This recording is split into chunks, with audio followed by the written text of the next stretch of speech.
안녕하세요. 굿모닝 성공투자의 아침 김은수 앵커입니다. 자, 우리 굿모닝 성공투자의 아침에서는요. 매주 월요일부터 금요일까지 그리고 아침 6시부터 7시까지 팍스경제TV의 최고의 증권 전문가들과 함께 주식 투자에 유용한 팁을 드리고 있습니다. 자, 최근 주요 시황이나 업종 분석 그리고 종목 분석이라든지 핫한 주식 시장의 이슈를 분석을 해드리고 있습니다. 자, 주식 투자에 반드시 필요한 기초 교육부터 심화 교육까지도 진행을 하고 있는데요. 방송 내용에 대한 질문이나 방송 자료, 분석 자료가 필요하신 분들은요. 여기 하단에 나와 있는 노란통 메신저를 통해서 누구나 무료로 받아가 보실 수가 있습니다.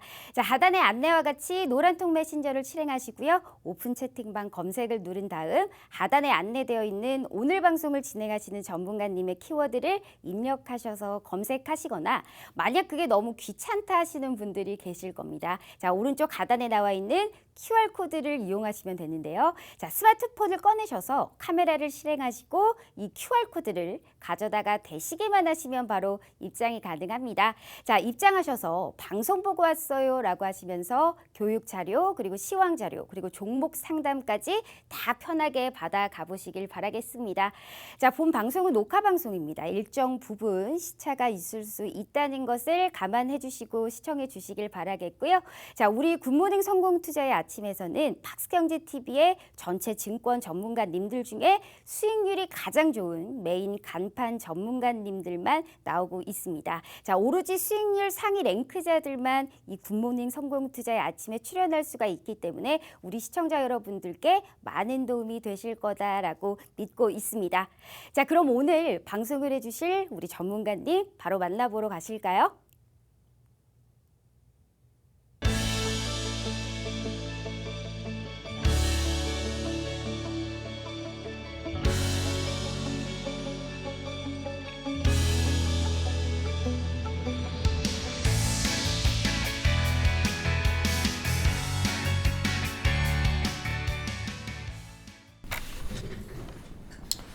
네, 안녕하십니까. 근일장 방송 스타트하도록 하겠습니다.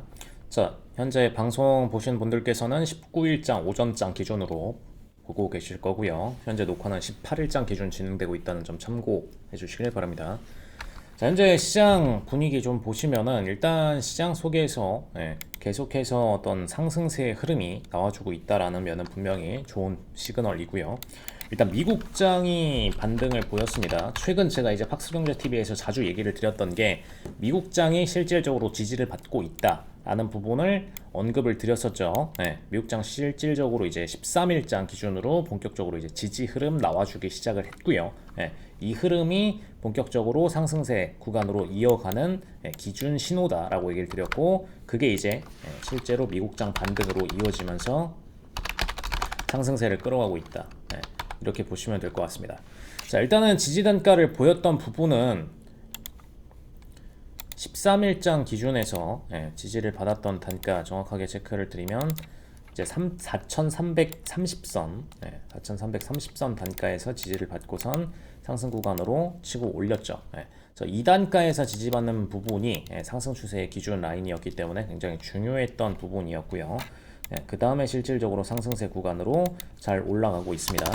4,330선에 대한 지지 단가 확립 후에 현재 상승 지속 중인 상태이고요. 자, 근본 상승세 같은 경우에는 다만 이제 현재 이미 구간을 전부 도달을 했죠. 1차적으로는 4,465선이었고 지금 2차적으로 올라가더라도 4,485선이 구간이었다라는 거. 4,465에서 4,485가 1차 구간 이기 때문에 현재 구간에서 이제 단기적 저항 발생 가능하다는 거 충분히 유념하실 필요가 있겠고요. 그래서 당장 이제 화요일장 보시는 분들께서는 아마 S&P 증시가 이 4,485를 공격적으로 만약에 돌파했다라면은 화요일장도 역시나 계속해서 강한 상승세를 끌어나갈 수 있겠지만, 이 구간에서 저항받고 빠졌다라면은 2, 3일 정도는 저항받는 구간이 발생할 수 있다 정도 유념하시면 되겠습니다. 자, 일단 증시가 한번 이제 낙폭세로 전환을 했다가 아예 이제 터닝하면서 다시 재상승 구간으로 돌입하는 모습인 상황인데, 자, 일단은 상승 관련된 모멘텀은 갖추고 있습니다. 수급적으로 시장에서. 그다음에 반도체 지수를 보더라도 반도체 지수 같은 경우에는 반대로 반도체 지수는 지금 상승세 구간이 약간 둔화되어 있는 모습이었고요. 다만 이 둔화된 상승 구간, 상승 구간을 이제 다시 또 하락세 전환하고 나서 다시 하락세를 꺾고 상승세로 지금 이제 치고 올라가고 있는 흐름인데, 자, 반도체 지수 같은 경우에는 S&P 대비 지금 강하지 않다 정도 참고를 하시면 좋을 것 같습니다. 자, S&P 500 대비 강하진 않다. 반도체 지수는 이 정도만 유념을 하시면 좋을 것 같고요. 자, 그래서 일단 반도체 업황 자체가 내년 2월부터 내년 2분기부터 호조세로 전환될 것으로 다시 보고 있기 때문에 그 전까지는 탄력적인 흐름은 쉽지 않고, 자, 이러면은 이제 동종 업계, 동종 지수에 포함된 코스피 종목들도 코스닥 대비해서 약한 흐름을 보일 수 있다. 이 정도 참고를 하시면 좋을 것 같습니다. 자, 아무래도 이제 같은 종목 안에 포함되어 있다 보니까 같은 지수 안에 포함되어 있다 보니까 그 지수 안에 포함된 대표 종목들이 하락을 보이게 되면 나머지 종목들 입장에서도 좋을 것은 없다 정도. 자, 이 정도 참고해 주시면 좋을 것 같고요.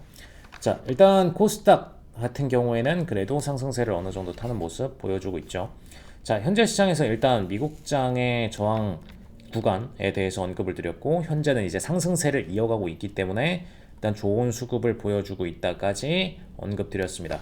자, 근데 이제 미국장 같은 경우에 상승세로 가고 있는데, 이제 국내장이 실질적으로 이걸 따라서 상승세로 이어가 주려면 환율적인 부분 리스크가 고려가 되어야 되죠. 자, 환율적인 부분을 체크를 들어가시면, 자, 환율이 최근 들어서 이제 공격적으로 상승세를 보여줬었고, 그 구간 속에서 성장세가 나오면서 1200선 수준까지 상승이 나오는 모습을 보여준 바 있었습니다. 자, 1200달러 수준까지 상승을 보여줬었고요. 자, 그 이후에 이제 다시 매도로 빼는 흐름을 그리고 있는데, 1200.80을 찍었었고, 그 다음에 현재 수준에서는 이제 1185, 현재 지금 18일장 기준으로 1185 수준을 찍고 있는데, 자, 일단 한국은행에서는 이거보다 더 올라갈 가능성이 있다라고 언급을 한 바 있어요. 한국은행 입장에서는 이제 1230선 수준까지 가능성 1차적으로 언급을 했고, 그리고 맥스로는 1260선도 가능하다. 1260선도 가능하다 라고 언급을 한 바 있습니다. 자, 중요한 부분은 이거 시청하시는 분들께서는 지금 달러 인덱스가 올라갈 수 있는 선이라는 게 어느 정도 제한이 있다라는 거를 알아두실 필요가 있겠고요. 이 원달러가 올라가는 게 제한이 있다라는 걸 알아두실 필요가 있겠고, 자, 원달러가 움직일 때 우리나라 증시가 어떻게 따라서 움직이는지 부분 체크를 하실 필요가 있겠습니다. 자, 어떻게 움직이느냐? 자, 직접적으로 비교를 드리면서 보여드리는 게 빠를 것 같습니다. 자, 업종 기준으로 코스피 차트를 좀 보시면은, 자, 조금 더 직접적으로 하기 위해서 원달러 선물과 그 다음에 코스피 지수 선물에 대해서 비교를 드리도록 하겠습니다. 자, 지수 선물 같은 경우에 사실상 이제 상승 추세에서 하락 추세로 변한 바 있었죠. 자, 이 원달러 차트를 거꾸로 꺾어서 보도록 하겠습니다. 자, 원달러 차트를 거꾸로 보시게 되면은 사실상 이제 지수 선물 차트와 거의 동일한 흐름의 패턴을 그리게 되는 걸 볼 수가 있고요. 일단 상승 추세 작년도 한 해 동안 그 어떤 그 구간 동안에 지속적으로 성장세를 만들어 냈었고, 그 이후에 다시 하락 추세 전환하는 그 시점에서 똑같이 원달러 선물도 마찬가지로 하락 추세의 시점을 보여줬다라는 거, 기본적인 장기 패턴이 유사하다 정도 참고를 하실 수가 있습니다. 다만 왜 원달러 선물의 역차트처럼 이렇게 내리꽂지 않았느냐. 자, 기본적으로 지수는 자산이기 때문에 원달러 차트와는 달리 지속적으로 상승하는 모멘텀을 가지고 있습니다. 기본적으로 우리가 뭐 부동산도 마찬가지고 주식도 마찬가지고 자산은 상승을 하게 되어 있죠. 그래서 이 정도의 낙폭을 동일하게 보이지 않는다라는 부분 참고를 하시면 좋을 것 같고요. 자, 근데 이제 원달러 같은 경우에 지금 보시면 제가 180도로 거꾸로 차트를 보여드렸는데, 자, 왜 거꾸로 보여드리느냐? 자, 원달러가 가격이 상승하면, 자, 우리나라 통화 가치가 떨어지는 걸까요? 우리나라 통화 가치 하락? 아니면 그냥 그대로 상승하는 게 맞을까요? 우리나라 통화 가치가 원달러 가격이 상승한다라고 하면, 자, 원달러 가격, 이 지금 여기 오른쪽에 적혀 있는 이 가격, 이게 지금 최근 들어서 올 한 해 동안에 지금 기존에 이제 1100선 아래에서 1200선 수준까지 상승세를 보여준 부분인데, 자, 이 정도의 상승, 약 100원 넘는 상승 구간 동안에 우리나라 통화 가치가 상승을 보여준 게 아니라 오히려 하락이다. 왜냐? 1달러를 구매하는데 사용되는 원화 가치를 원달러 가격으로 삼기 때문에, 자, 일반적으로는 이제 뭐 0.000 몇 단위로 해서라도 반드시 이제 원화 나누기 달러를 하는 것이 일반적인데, 원화 나누기 달러의 가치를 갖도록 만드는 것이 일반적인데, 자, 지금 우리나라 환율 제도 같은 경우에는 원화 가치가 하락하면은 가격이 올라가고, 원화 가치가 상승하면은 가격이 떨어지는 구조로 되어 있다. 이렇게 알고 계시면 되겠습니다. 그래서 1달러를 구매하는데 사용되는 원화가 많으면은 상대적으로 우리가 더 많은 돈을 내야지만 1달러를 살 수가 있는 거죠. 자, 그렇기 때문에 오히려 이제 우리나라 통화 가치가 상대적으로 낮게 평가되는 거고요. 자, 반대로 이제 1달러를 사는데 우리가 1,000원만 지불을 하면 돼요. 자, 그러면 이제 우리나라 원화 가치가 상대적으로 적은 돈만 써도 이 달러를 구매할 수 있는 것이기 때문에 시장에서는 원화 가치가 높아졌다라고 얘기를 합니다. 그래서 이 차트와 반대로 보시면 되고요. 자, 그리고 가장 중요한 부분, 국내장에 영향을 미칠 때 어떻게 영향을 미치느냐? 자, 외국인들이 달러에서 달러를 팔고 원화를 산다. 달러에서 원화로 환전을 했어요. 자, 그러면 어떻게 될까요? 달러를 팔고 원화를 산 거죠. 그죠? 달러를 팔고 원화를 산 겁니다. 자, 그렇기 때문에 달러가 상대적으로 떨어지고 원화 상승 효과가 있죠. 자, 물론 달러는 너무나 이 풀이 크기 때문에 원화로 인해서 하락한다 라고 보기에는 굉장히 미미한 수치가 하락합니다. 자, 근데 아무튼 원화는 분명히 상승을 한다라는 거 알아두실 필요가 있겠고요. 원화로 환전을 하게 될 경우 원화 가치 상승입니다. 가치 상승. 자, 그러면 어떻게 되느냐? 가치가 상승하면 차트, 우리가 알고 있는 원달러 환율 차트는 하락하게 된다. 자, 그럼 지금 보여주는 건 뭐죠? 지금 최근에 3일 동안에 보여줬던 이 거래량, 정확히 말하면은 12일부터 15일 저번 주 기준으로 나왔던 이 거래량은 외국인들이 우리나라로 들어왔다. 이렇게 보시면 되겠습니다. 저번 주 12일에서 15일까지 외국인들이 우리나라로 들어왔다. 이렇게 보시면 될 것 같고요. 자, 그럼 이제 대기 매수 물량이 확대된 상황이죠. 그렇기 때문에 증시 입장에서 호재인 이슈이고요. 뭐 실제로 이제 우리나라 증시가 상승을 보였었죠. 저번 주에 끝 무렵에 이제 상승을 보인 바 있었고요. 그렇죠? 자, 그래서 이 요인이 실질적으로 들어왔기 때문에 우리나라의 돈이 그만큼 늘어났기 때문에 투자 시장에도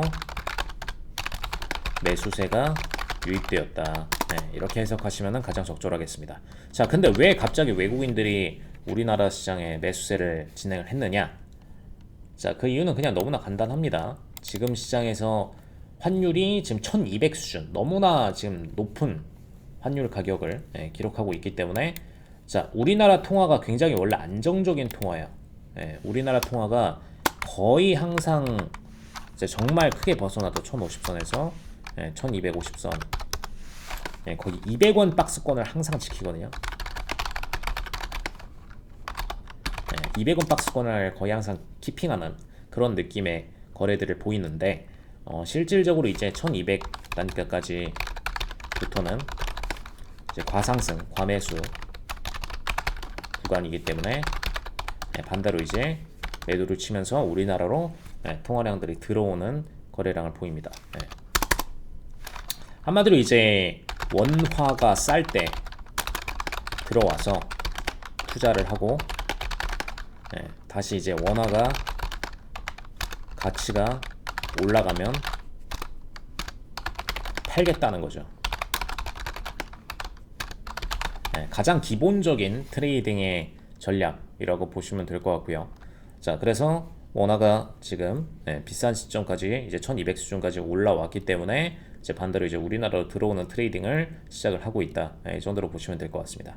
자, 물론 이제 현재 차트 구간이 아예 상승세가 끝난 건 아니에요.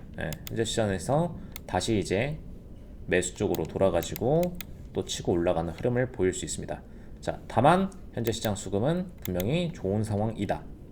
현재 시점 기준으로까지는 좋은 상황이다. 이 정도로 유념을 하시면 좋을 것 같고요. 그래서 외국인 수급부터 호조로 바뀌고, 뭐 국내 개인은 항상 매수했었고요. 자, 그 다음에 이제 기관까지 합세해서 시장 매수 전망 보일 경우 시장 상승이 가능하다. 이 정도로 보시면 되겠습니다. 자, 일단 현재 시장까지는 이렇게 흘러가는 상황이고요. 자, 그 부분으로 인해서 최근 들어서 가장 전망이 좋아졌던 부분, 섹터가 명확하게 있죠. 자, 증시 내부에서 국내장 가장 호조세였던 섹터. 일단 2차 전지는 너무나 이제 장기 테마였고, 이제 백신 중에서도 이제 백신 로컬 생산은 이미 한 테마 흘러갔던 부분이고요. 근데 아직까지도 이제 백신 끝 무렵 실매출수의 종목들 계속해서 상승하는 모습 당연히 끌어줘 갔었고, 지금부터는 이제 위드 코로나, 그 다음에 최근 이제 금속 원자재 관련주, 이렇게 섹터들이 가장 시장에서 집중받고 있다 정도로 캐칭을 하시면 될 것 같습니다. 자, 이 내용들에 대한 개별 종목은 잠시 후 2부에서 진행하도록 하겠습니다.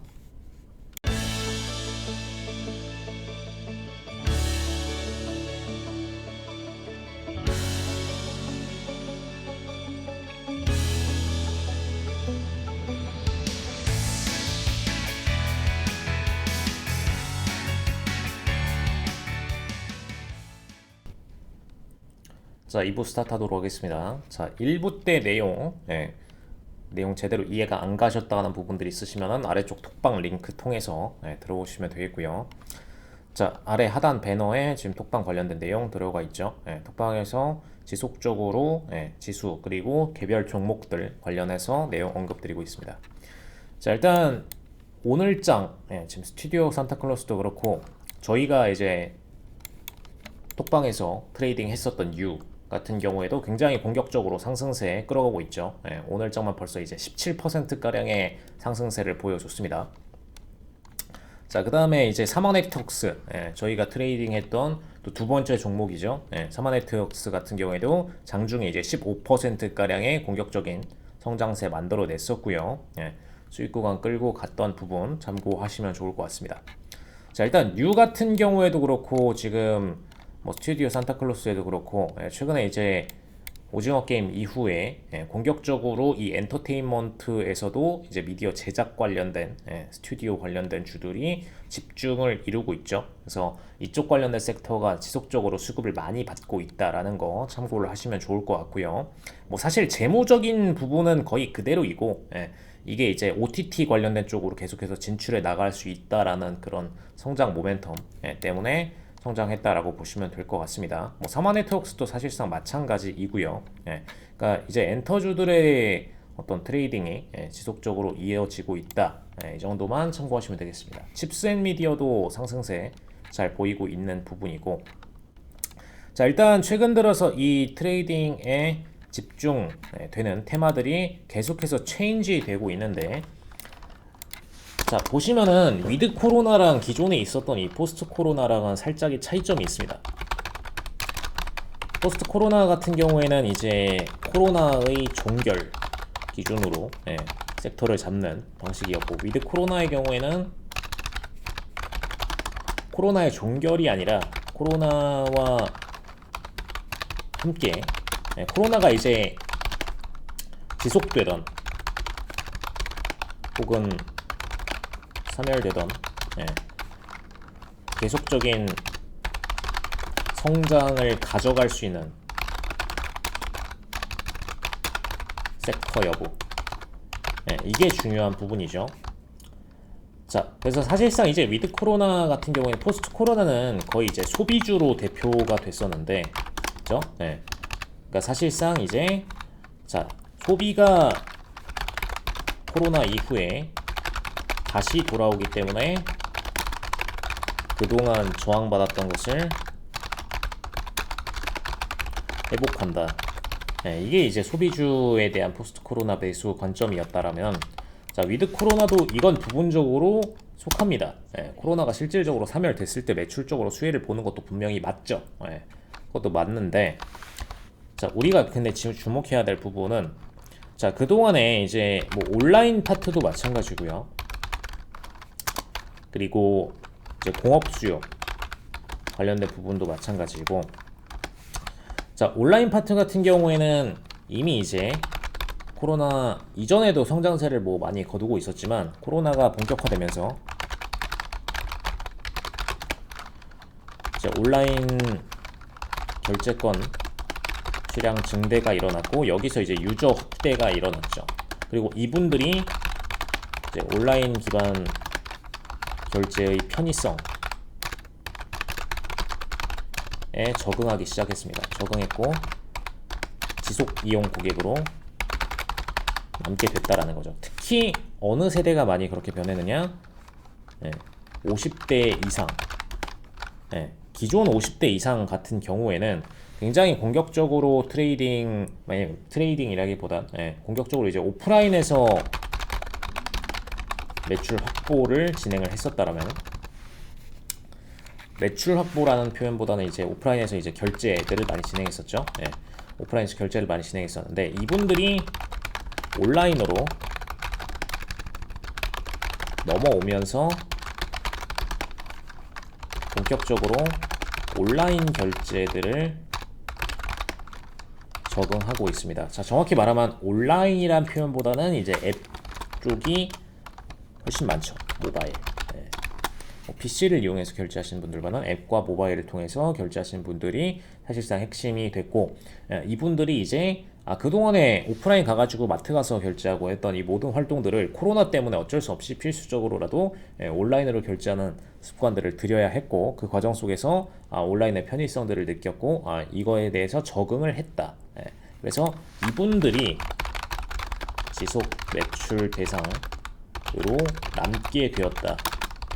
그래서 온라인 파트가 코로나의 장기 지속으로 인해서 감소하는 것이 아니라 지속 증가의 패턴을 만들어냈다는 거.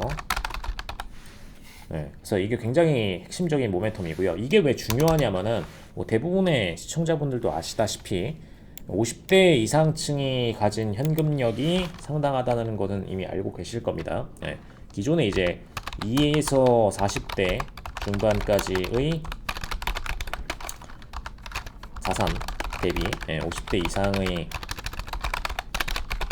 자산 규모가 압도적으로 컸기 때문에, 그리고 실질적으로 이제 부동산으로 인해서 그만큼 또 소비 여력이 확대된 부분이었죠. 그래서 이들을 잡기 위해서 이제 온라인에도 이제 명품관에 대한 설치들을 본격적으로 많이 진행을 하고 있고, 이런 부분들로 인해서 최근에 이제 명품 관련된 앱들도 출시가 되고 있죠. 그래서 이런 매출들도 계속해서 증가하게 되면은 결론적으로는 이제 성장세를 가져갈 수밖에 없다. 그렇기 때문에 이 부분을 유념을 하고선 이미 외국인들 같은 경우에는 증시 내부에서 체인지 인덱스 종목 체인지를 온라인 종목 중심으로 트레이딩 했었습니다.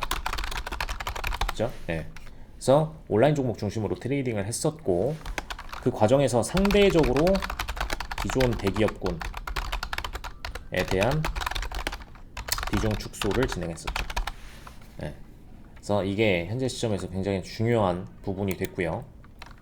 자, 지금까지 내용이 이제 수혜 대상이었고, 자, 공업 수요 같은 경우에는 이제 코로나 기간 동안에 해외 발주가 늘어나면서 수혜를 받았는데, 자, 왜 늘어나느냐?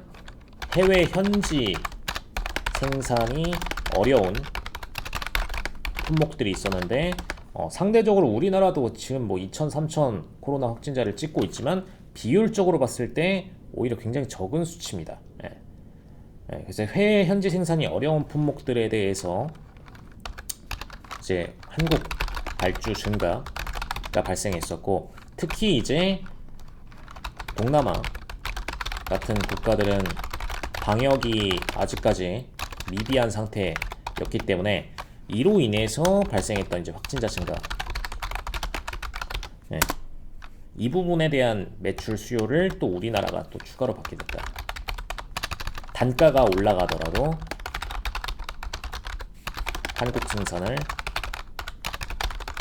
추구하는 거래량들이 나왔기 때문에 우리나라가 그동안에 수요를 많이 받게 됐었다. 그래서 일단은 매출은 증가가 발생했는데, 자, 이거는 이제 내년도에 빠르게 빠질 수 있는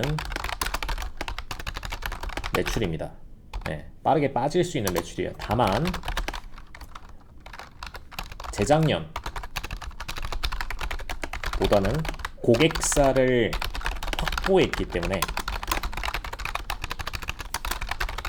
대부분의 2차, 2에서 3차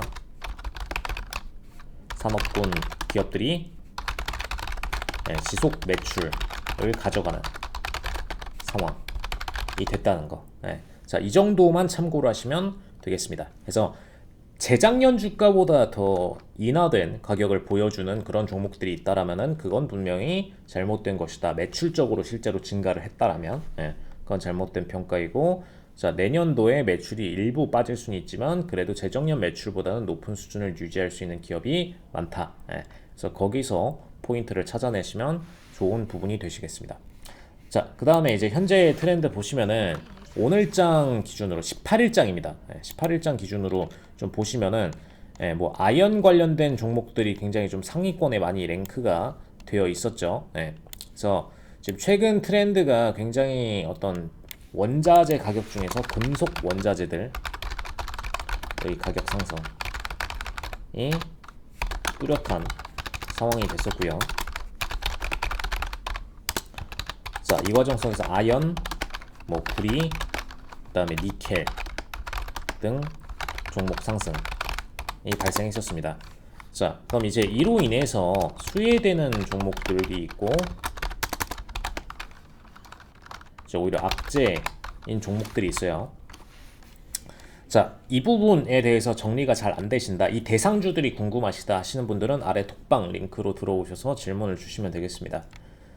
아까 소비주 섹터가 어떤 부분들만 수혜이고 어떤 부분들은 불리한지, 그리고 온라인 섹터에서 어떤 종목들이 수혜주 대상인지, 그 다음에 공업 수요에서 매출을 계속해서 유지할 수 있는 기업들은 어떤 기업들인지, 그 부분 톡방에서 질문 주시면 되겠고요. 현재 이번에 또 리스팅 드리는 금속 관련된 종목들도 마찬가지로 보시면 되겠습니다.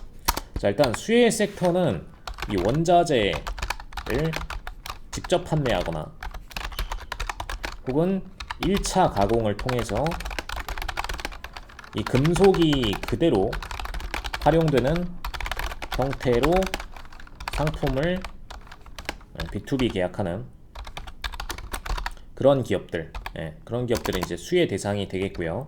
자, 반대로 이제 수혜 대상이 아니라 악재가 될 수 있는 종목군 같은 경우에는 원자재 그대로 판매하는 것이 아니라 원자재를 기반으로 2, 3차 가공까지 통해서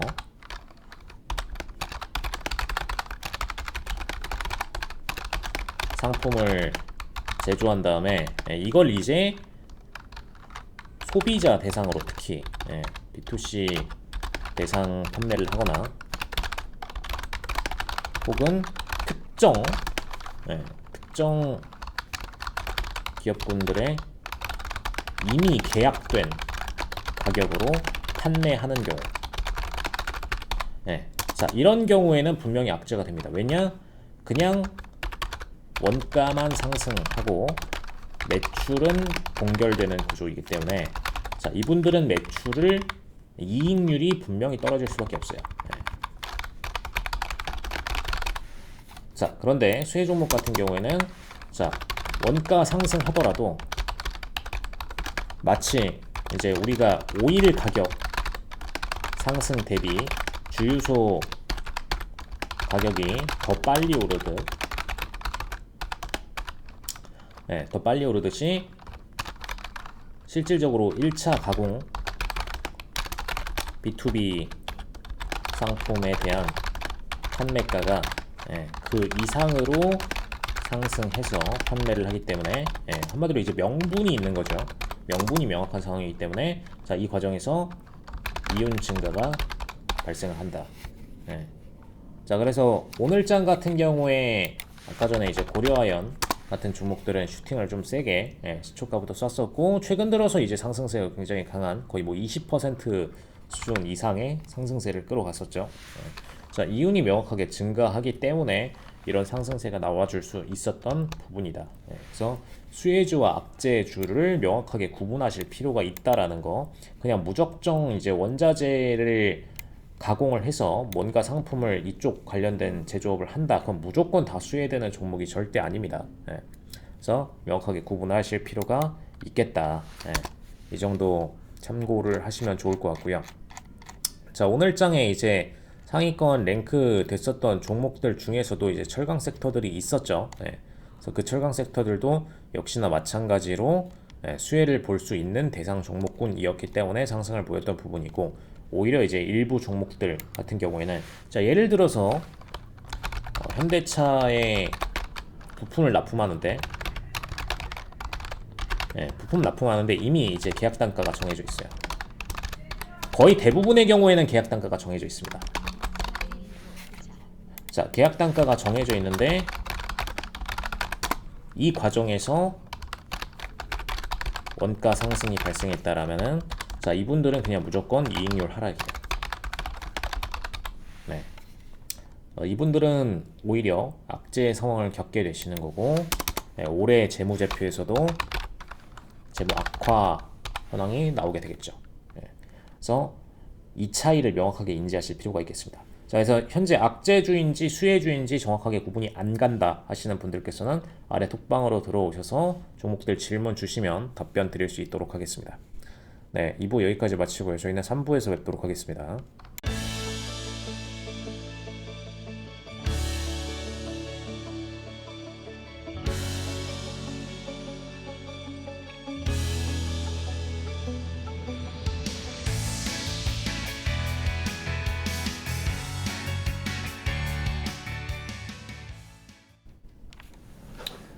자, 3부 스타트하도록 하겠습니다. 자, 3부 해외 선물, 일단 포지션 자체 매매 포인트가 궁금하신 분들께서는 아래 톡방 링크로 들어오셔서 매매 포인트 관련 질문 주시면 되겠고요. 자, 일단 현재 시장 기준으로 좀 보시면, 자, 최근 들어서 이제 증시가 매도 모멘텀을 좀 심하게 타다가 그래도 최근 다시 이제 반등 구간으로 들어선 상태이죠. 자, 그 부분이 일단 현재 시장에서의 가장 큰 이슈 중 하나이고요. 자, 일단 15일 기준으로도 공격적으로 성장세를 보였고 현재 녹화가 진행되고 있는 18일 기준으로는 약간의 저항 구간에 들어서 있는데 이건 이제 장중 흐름이고요. 자, 일단 기본적으로 시장 모멘텀 아까 일부에서도 정리를 드렸는데, 자, 현재 미국장 기준으로 이제 테이퍼링 이슈를 안고 있는 상태인데 이게 11월 4일 기준 시행이죠. 네, 기준 시행이 아니라 기준 이제 결정 예정이고 이제 11월 중순 늦어도 12월 초 시행 예정입니다. 자, 그럼 실질적으로 이제 이 이슈가 발표가 나는 시점부터 매도세를 피할 수 없는 부분이라는 점을 참고하시고요. 그 전까지는 반등 수급이 나오고 있는데, 자, 현재 일단 1차 저항 구간에 위치해 있습니다. 자, 선물장 기준으로는 4,475선 저항선 있기 때문에 이 구간에서 매도세 반납 일시적으로 발생 가능합니다. 다만 이제 현재 상승 수급이랑 둘이 충돌하는 과정이기 때문에 두 수급 간의 충돌로 생각을 하시면 되겠고요. 자, 그 다음에 이제 테이퍼링 회수를 들어간다라는 건 무슨 얘기냐? 결론적으로는 이제 통화가치 상승을 만들어내는 이슈이죠. 동시에 이제 증시 하락 모멘텀을 만들어내는 이슈이기 때문에, 자, 통화가치가 상승하면 보통 이제 자산 가치는 하락합니다. 자, 그렇다는 거 이제 증시랑 골드 모두 이제 다 하락 모멘텀이라는 건데, 자, 근데 이제 증시는 일시적으로 하락하기 때문에 이 자금들이 이제 골드로 넘어가는 모습이 나오죠. 자, 그래서 이제 골드는 보합 중에서도 보합 혹은 이제 오히려 강세 가능성 띄고 있는 부분이다. 이 정도까지 참고를 하시면 되겠습니다. 그래서 주요 자산군에 대한 평가이고요. 자, 그리고 테이퍼링 회수가 아니라 정확하게 양적 완화 회수죠. 테이퍼링을 통해서 양적 완화 회수를 하는 부분이다. 이렇게 알고 계시면 되겠습니다. 자, 일단 시장 분위기의 기본적인 골조를 얘기를 드렸고요. 자, 그 다음에 이제 금리 관련된 이슈. 자, 금리 이슈도 실질적으로 내년도 하반기 금리 인상 시장 전망되고 있고요. 일단은 1회 정도만 인상을 내년도에는 전망을 하고 있고,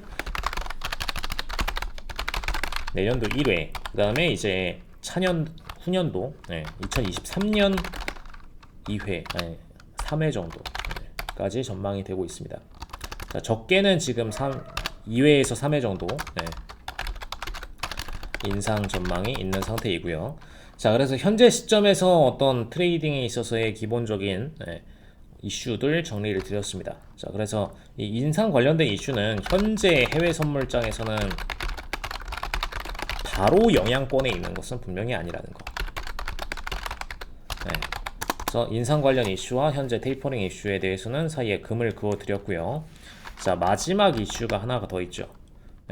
지금 금융 관련된 이슈들만 정리를 드리고 있는 부분입니다. 자, 마지막 이슈로는 이제 지금 예산안, 정부 예산안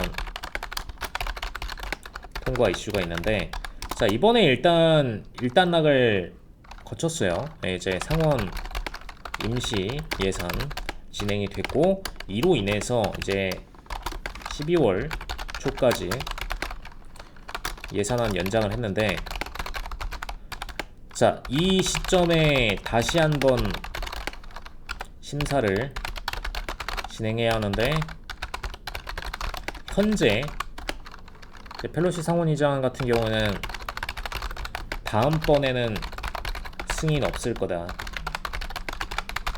쪽으로 굉장히 강세의 발언을 했기 때문에 연준이 지금 정부가 대안을 못 찾을 경우 다시 이때 증시가 출렁이는 흐름이 나올 수 있다라는 거. 자, 이게 어느 정도 넘어갔기 때문에 이제 증시가 상승세를 보여준 부분이고 다시 이 시점에서는 또 출렁이는 흐름을 받게 될 수 있다. 자, 그래서 이 정도까지만 참고를 하시면 좋을 것 같습니다. 그래서 시장에서 전망하는 거는 이제 11월 중순, 중순경부터 이슈가 가장 많아진다. 그리고 지금 호조성으로 흘러갈 수 있는 건 금주에서 차주 정도는 일단 상대적으로 안정권으로 평가하고 있다. 이 정도까지 금융 관련된 이슈 정리드렸고요. 자, 이로 인해서 이제 증시에 대한 트레이딩, 골드에 대한 트레이딩을 언급을 드렸는데 이건 이제 거시적인 방향성인 거고, 자, 단기적인 방향성, 단기적으로 매매를 어디서 타점을 들어가야 되는가에 대한 부분은 아래쪽 톡방으로 들어오셔가지고 질문을 주시면 답변을 드리도록 하겠습니다. 자, 그 다음에 이제 원자재 관련 상품 선물 이슈로 넘어가시면, 자, 최근 들어서 이제 5일 유가 상승 계속 발생을 했었죠. 뭐 천연가스 같은 경우에도 상승을 발생을 시켰었고, 자, 유가 에너지 흐름 보시면은, 자, 에너지 지금 벌써 82달러대 수준까지 상승을 보였습니다. 자, 5일의 경우에는 이제 8월 말에 60달러 초반 도달하고선 이후 지금 82달러 수준까지 공격적인 상승세 구간 들어선 상태인데 벌써 이제 20% 넘는 30% 육박하는 수준의 상승세를 거쳐왔고요.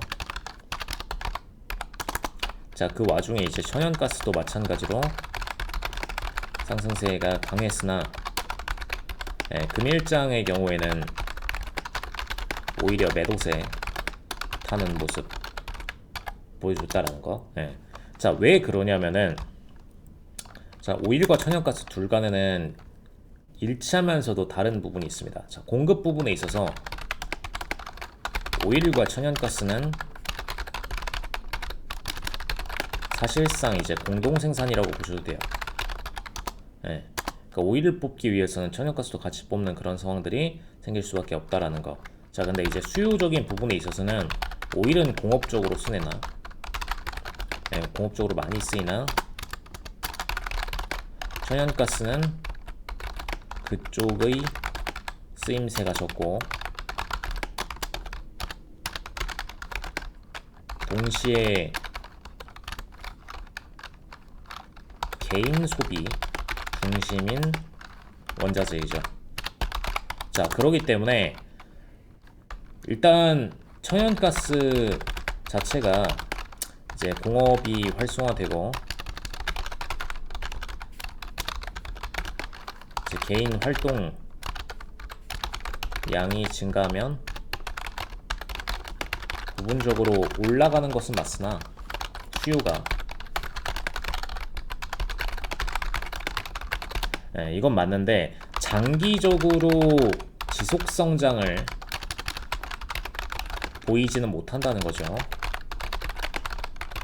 자, 그렇기 때문에 이 둘 간의 차이가 있다. 자, 오일의 경우에는 공업적으로 많이 쓰이고 그로 인해서 계속적으로 이제 공업적인 수요들, 그리고 이제 뭐 항공기 등에 대한 실질적인 연료로서의 수요들, 이 두 가지가 전부 다 존재를 하고 있고, 그게 공업의 활성화를 통해서 계속적인 상승세를 끌어내는 데 반해서 천연가스는 그렇지는 않다. 그래서 두 에너지 원자재 간의 차이점으로 생각을 하시면 되겠고요. 자, 그 다음의 경우에는 이제 금속 섹터죠. 금속. 자, 최근 들어서 이제 금속 보시면은 뭐 구리 가격도 지속 폭등하고 있고요. 자, 그 다음에 지금 뭐 골드 가격도, 뭐 골드는 사실 이제 금속 가격으로 보기는 좀 쉽지 않습니다. 자, 그다음에 니켈, 그다음에 아연까지도 전부 다 상승세를 보였거든요. 네. 그래서 시장에서 지금 인덱스가 니켈 종목 거래하실 수 있는 분들, 아연, 우리 전부 이제 상승세를 보이는 모습 나왔습니다. 자, 그렇기 때문에 금속에 대해서는 매수에 대한 트레이딩을 보시는 게 훨씬 유리한 상황은 맞고요.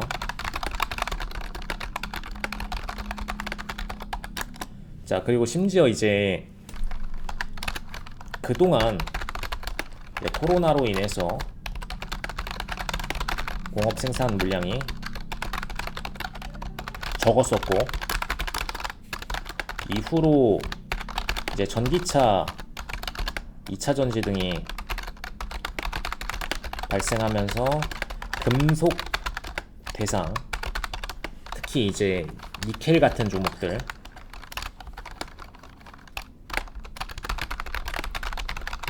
수요가 증가한 바 있죠. 네, 이로 인해서 이제 비철금속들, 특히 비철금속이 좀 더 수요가 좋습니다. 비철금속 수요가 확대 발생하고 있다라는 거 참고로 하시면 되겠고, 그 다음에 이제 특히 최근 중국의 공업 집중화,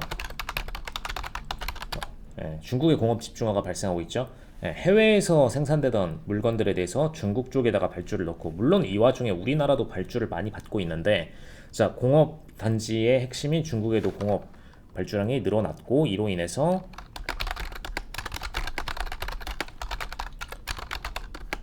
공업 생산 비중 증가를 통해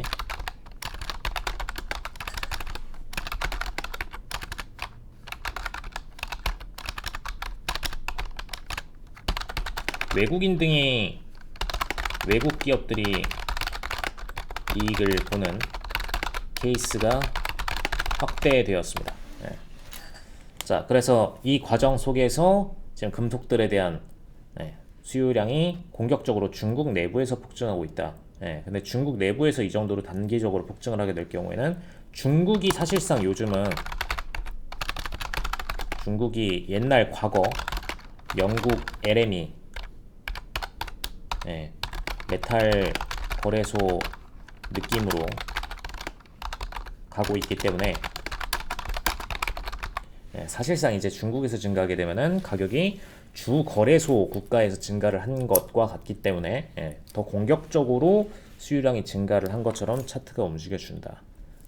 그게 이제 가장 변수로 보시면 되겠고, 이로 인해서 이제 국내 금속 관련 재련 등의 금속 관련 기업들